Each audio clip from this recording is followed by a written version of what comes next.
আগে অন্য দলকেও আমরা দেখেছি ক্ষমা চাইতে, বিএনপি কখনো জনগণের কাছে ক্ষমা চায়নি। 9 বার জেলে গিয়েছি, 97 দিন রিমান্ডে থেকেছি, 4টা মামলা সাজা হয়েছে, 3 দিন গুম থেকেছি। বিরোধী দলের পক্ষ থেকে তাদের কর্মের জন্য ক্ষমাও চাওয়া হয়েছে। 47 থেকে 85 বছর রাজনীতি করে নির্বাচনের আগে যাদের ক্ষমা চাইতে হয় কৃতকর্মের জন্য, সেটি কি রাজনীতি? বাংলাদেশ জাতীয়তাবাদী দলকে কখনো ক্ষমা চাওয়া লাগেনি, কোন হয়েছে। কিন্তু আমরা দেখতে পাই যে সেই গণ আন্দোলনকে কোনো সময় আমরা কোন একটি রাজনৈতিক দল বা গোষ্ঠীর অর্জন বিদায় প্রতিষ্ঠিত করার চেষ্টা করা হয়েছে। মাননীয় স্পিকার, 17 বছরে আমরা জীবন দিয়েছে আমাদের দলের অনেক হাজার হাজার ছেলেরা।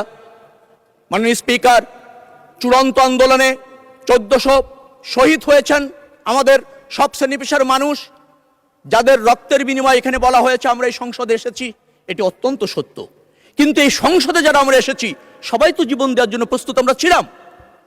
মাননীয় স্পিকার, আমরা নির্বাচিত হয়ে সংসদে এসেছি, এই গণ আন্দোলনে নেতৃত্ব দিয়েছি, জীবন যায়নি কিন্তু যেতে তো পারতো, জীবন দেওয়ার জন্য আমরা প্রস্তুত ছিলাম।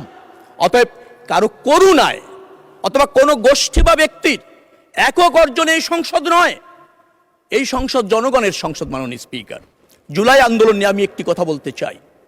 28 জুলাই যখন বিএনপির নেতাকর্মীদের ঢালাওভাবে গ্রেপ্তার করা হচ্ছিল, মাননীয় প্রধানমন্ত্রী যখন এই আন্দোলনকে কোঅর্ডিনেট করছিলেন, তিনি আমাকে ফোন করে বলেছেন, রবি, আপনাকে ঢাকা মহানগর দক্ষিণের প্রধান সমন্বয়কারী হিসেবে নেতৃত্ব দিতে হবে। আমি দায়িত্ব নিয়েছিলাম, নেতৃত্ব দিয়েছি, ঝুঁকি নিয়েছি। এই 17 বছর ফ্যাসিবাদী আন্দোলন সফল করবার জন্য 193টা মামলা খেয়েছি, 9 বার জেলে গিয়েছি, 97 দিন রিমান্ডে থেকেছি, 4টা মামলা সাজা হয়েছে, 3 দিন গুম থেকেছি। জাতির জন্য করেছি, প্রধানমন্ত্রীর নেতৃত্বে করেছি, বাংলাদেশের মানুষকে মুক্ত দেবার জন্য নেতৃত্ব করেছি।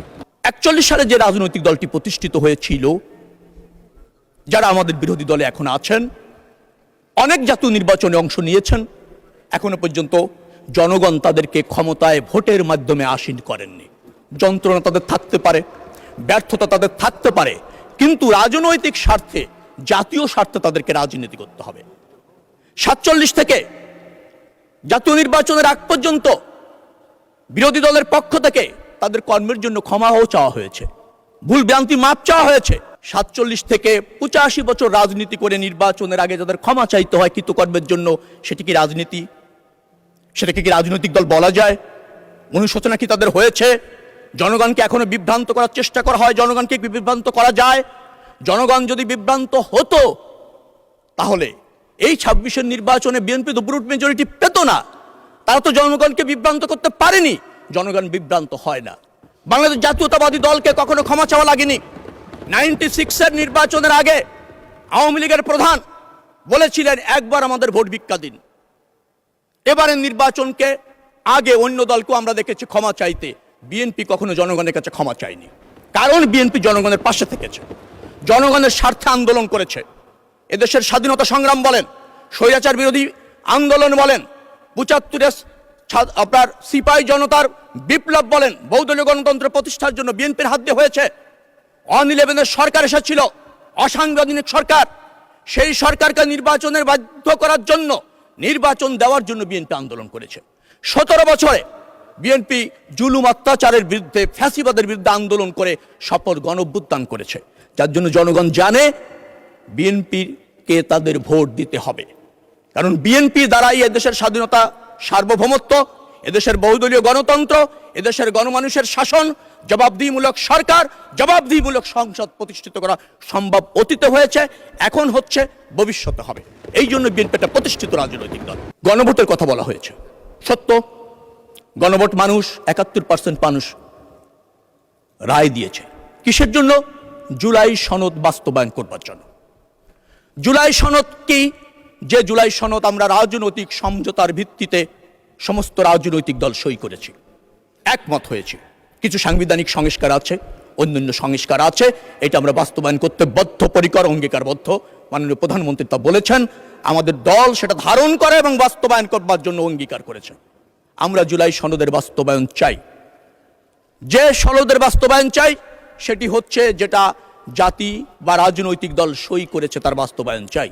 তার জন্য 71% মানুষ ভোট দিয়েছে জুলাই সনদ বাস্তবায়নের জন্য। সেটা বাস্তবায়ন হবে। কিভাবে হবে? সেই জায়গায় 51% ভোট দিয়েছে মানুষ বিএনপিকে, যে বিএনপি যেভাবে চেয়েছে, যেভাবে সই করেছে সেভাবে বাস্তবায়ন হবে। 20% মানুষ এর সাথে একমত হয়নি। 71 থেকে যদি 51 আপনি বাদ দেন, তো 20% গ্রহণযোগ্য হবে নাকি 51% মানুষের সমর্থন গ্রহণযোগ্য হবে? যে রাজনৈতিক দলটি এটা বোঝেন না, বুঝতে চান না, মানুষকে বিভ্রান্ত করতে চান। আমি বারবার বলছি, 41 থেকে জন্ম নিয়ে এই পর্যন্ত জনগণ আপনাদেরকে নির্বাচিত করেনি, কারণ নির্বাচনের আগে আপনারা মানুষকে বিভ্রান্ত করে, কৌশল পরিবর্তন করে এক এক নির্বাচনে এক একভাবে আবির্ভূত হন।